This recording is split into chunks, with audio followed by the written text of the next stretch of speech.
जन्मदिन के अवसर पर कृपया और अपना प्रचार प्रसार बढ़ाइए। और ये श्लोक का अंतिम देखिए, भगवान का यह अवतार दुष्टों का विनाश नहीं करता अपितु आयत की कृपा से उनका उद्धार करता है।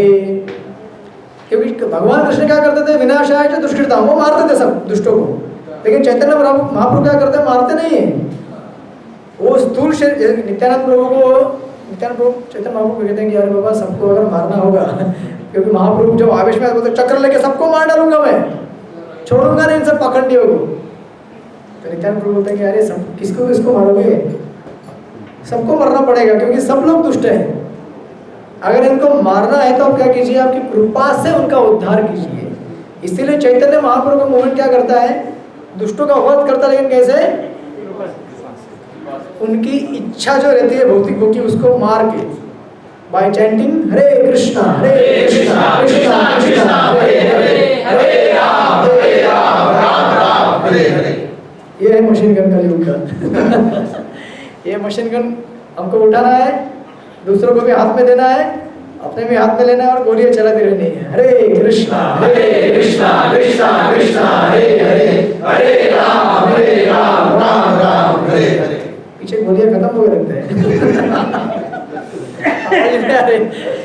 बंदूक तो है ना हाथ में। हरे कृष्णा कृष्णा कृष्णा हरे हरे हरे राम राम राम हरे हरे। तोप निकले, तोप।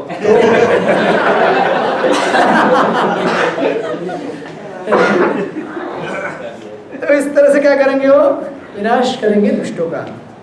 भगवान आगे और आगे बढ़ते हैं, देखिए बोलिए, जन्म कर्म च मे दिव्यम यो वेत्ति तत्त्वता यत्तादेहं पुनर्जन्म नैति मामेति सो अर्जुन।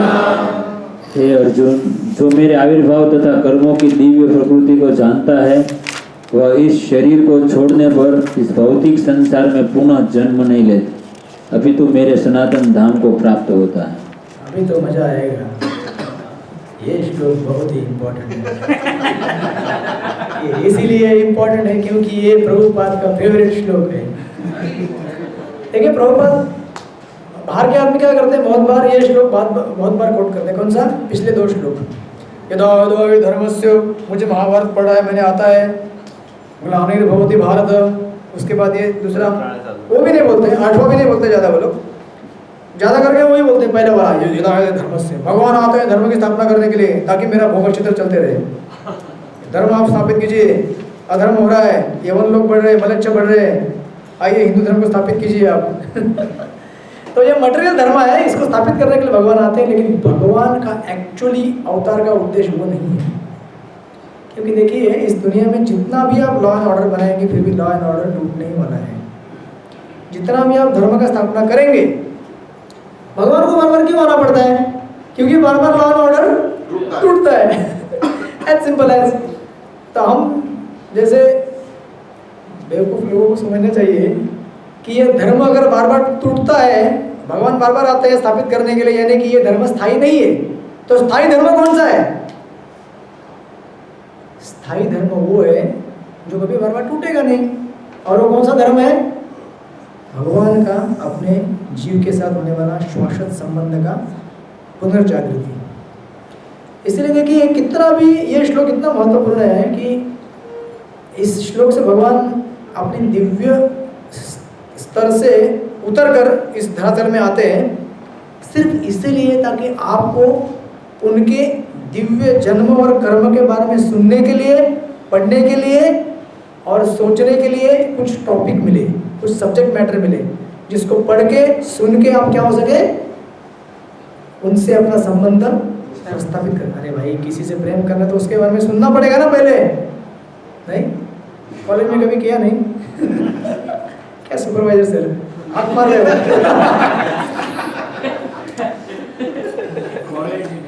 कॉलेज नहीं किए आप, स्कूल किए क्या आप?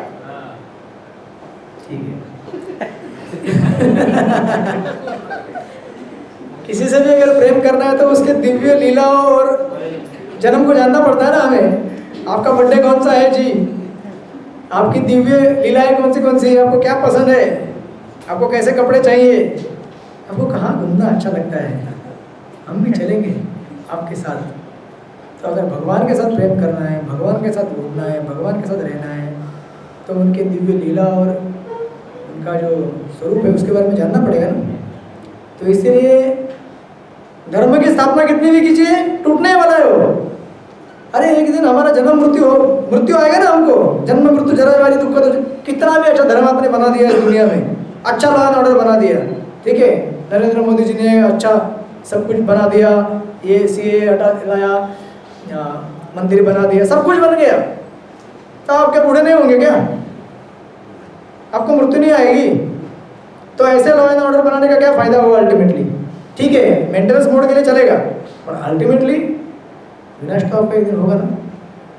तो सही में भगवान आते हैं अपने दिव्य लीलाओं को दिखाने के लिए, ताकि उनको सुन के, उनको समझ के हम उनसे प्रेम कर सकें, राइट। तो ये चीज़ इसलिए प्रभुपाद कई बार इस श्लोक को बार बार बोलते हैं, जन्म कर्म च दिव्यम। और जैसे कि चैतन्य महाप्रभु का हम हमेशा कहते हैं कि उनका एक इंटरनल रीजन है और एक्सटर्नल रीजन है अवतार लेने का, राइट। इंटरनल रीजन कुछ और है, राधा भाव प्रेम को टेस्ट करने के लिए आए, एक्सटर्नल रीजन है हरिनाम। ऑफ कोर्स भगवान के इंटरनेशनल फर्क नहीं, बट फिर भी just analysis point of view. उसी तरह से भगवान श्री कृष्ण के अवतार का एक्सटर्नल रीजन क्या है? भौतिक धर्म की स्थापना करना, जो वर्णाश्रम धर्म है, दैवी रेगुलर ट्रेडिशनल धर्म वर्णाश्रम, कि असुर का वध करो, धर्म की स्थापना करो, यज्ञ हो सके, यज्ञ। देखिए देवी देवता भी यही करते हैं ना, भगवान को बुलाते हैं बार-बार, किस लिए? जब असुर आते हैं यज्ञ में बाधा डालते हैं, चलो भाई भगवान आते हैं तो यज्ञ होते हैं, यज्ञ होने से उनको जो फल प्राप्त होता है उसे क्या करते हैं देवता लोग? आम आदमी क्या करता है? वो भी तो करते हैं ना, और क्या करते हैं? थोड़ी भगवान की पूजा करने के लिए, हाँ ठीक है भगवान आप आए, आपने सब असुरों को मार दिया, बस अभी आपके साथ ही जाना है, नहीं जाते वो लोग।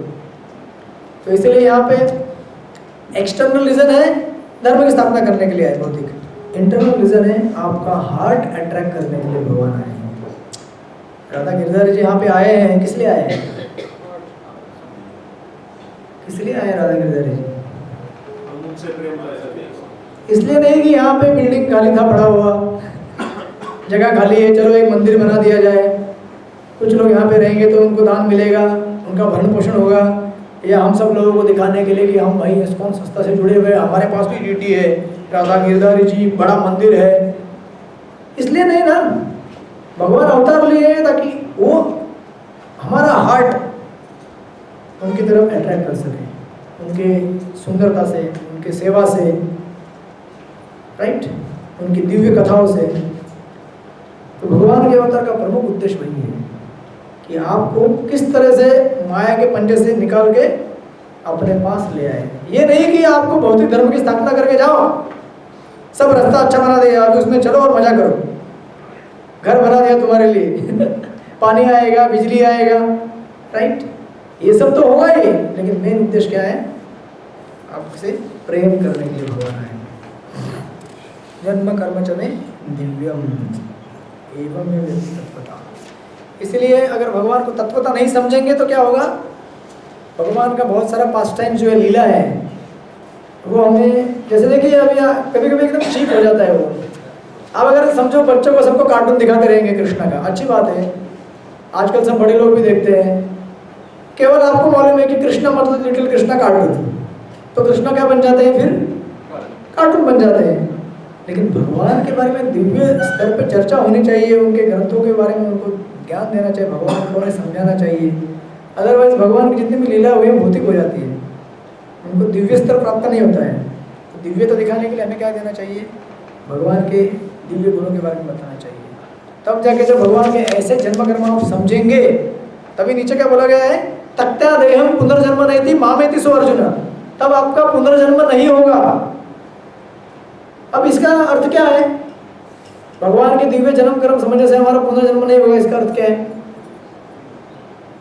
क्या है इसका अर्थ? कैसे जाएंगे? रास्ते में चले, कैसे चले जाएंगे? भगवान का जन्म कर्म दिव्य है, ये अगर हम समझेंगे तो हम भगवान के पास कैसे चले जाएंगे? बताइए। भगवान के जन्म और कर्म इतने आकर्षित है कि जब उनको हम तत्व से समझते हैं तो हम उन्हीं से प्रेम करेंगे, हमें किसी से प्रेम नहीं करेंगे। करेक्ट। और सेकंड चीज, चूंकि देखिए उपनिषद भी कई बार कहते हैं, वेद में कहते हैं कि भगवान का ना तो जन्म होता है और ना ही भगवान का कोई कर्म होता है। लेकिन फिर भी भगवान, देखिए पिछले श्लोक में भगवान बोले मैं अजन्मा हूँ फिर बोलते हैं मैं जन्म लेता हूँ, तो ये मिस्ट्री है क्या? तो अगर इन सब चीज़ों को समझना होगा तो हमें कहाँ जाकर समझना पड़ेगा? दिव्य स्तर पे जाकर समझना होगा। अपने से थोड़ा ऊपर देख के देखना पड़ेगा, अपने स्तर पे नहीं देख सकते। समझ रहे ना आप लोग? एक तो आपने बताया कि उनको देख के हमें क्या होगा? भगवान के जन्म कर्म को आकर्षण हो जाएगा, प्रेम होगा। सेकंड चीज़, अगर उनको समझना है, क्योंकि वो तो भौतिक स्तर पे है, हमें दिव्य स्तर पे जाना पड़ेगा। उस दिव्य स्तर पे जाने के लिए हमको अपने आप को दिव्य बनाना पड़ेगा ना। तो ये सब मार्ग चालू हो जाएंगे सारे के सारे, जो कर्म मार्ग है, ज्ञान मार्ग है, भक्ति मार्ग है, साधना है, प्रोसेस है पूरा। तो इवेंचुअली ऑटोमेटिकली हम लोग क्या हो रहे हैं, धीरे धीरे स्पिरिचुअलाइज बनते जा रहे हैं। और जब ऐसे भगवान को हम नित्य नियम से पूजा करेंगे, समझेंगे, ध्यान करेंगे, ऑटोमेटिक हमारा भौतिक शरीर से आसक्ति निकल जाएगा। इस शरीर से आसक्ति निकल जाएगा तो अंत में हमको क्या होने वाला है? भगवान का स्मरण होगा। भगवान का स्मरण होगा तो हम लोग भगवान के धाम में जाएंगे। तो इसलिए वो बोलते हैं कि तप्त्यादेहं पुनर्जन्म नेति मामेति सो अर्जुन।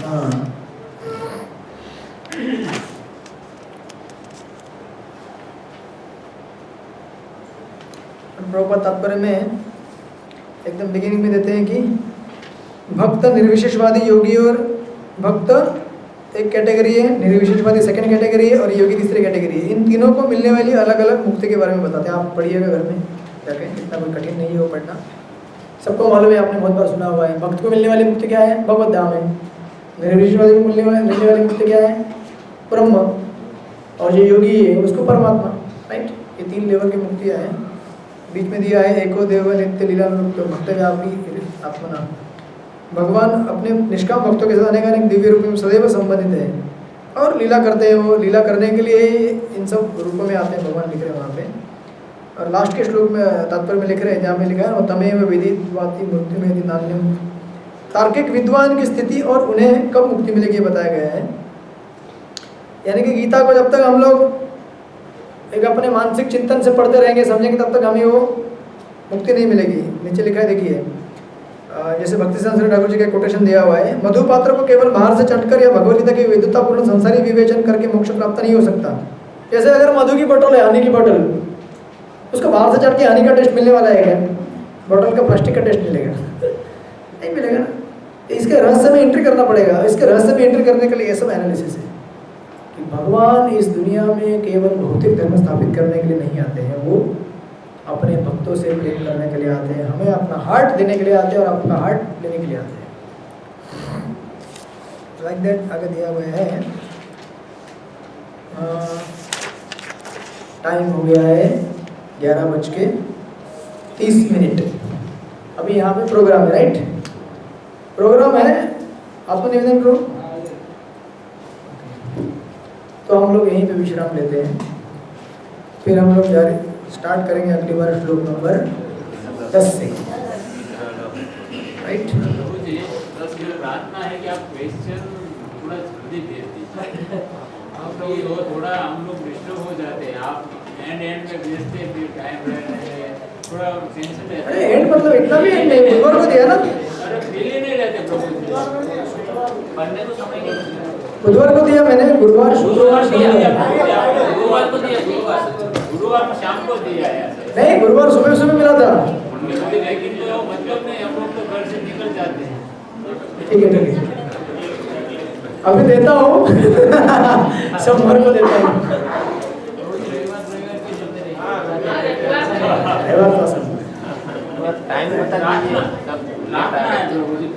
अच्छा, क्लास का मालूम नहीं किसी को। अच्छा, क्लास का टाइमिंग सबको मालूम है ना?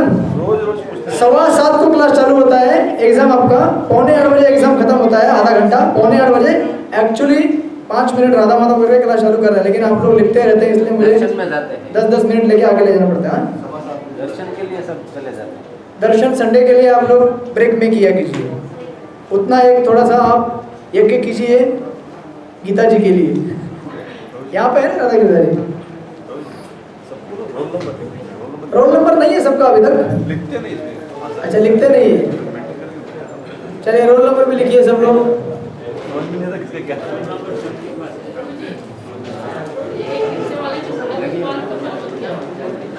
इस्कॉन का मतलब होता है international society for Krishna consciousness. Society for Krishna consciousness यानी कि कृष्ण भावनामृत संस्था।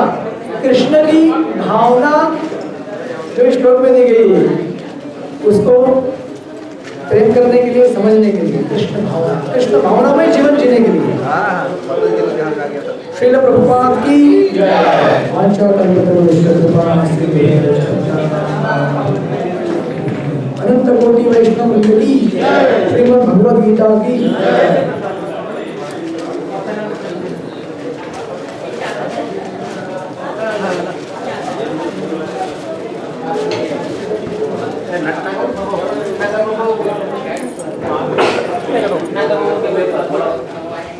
दूल्हा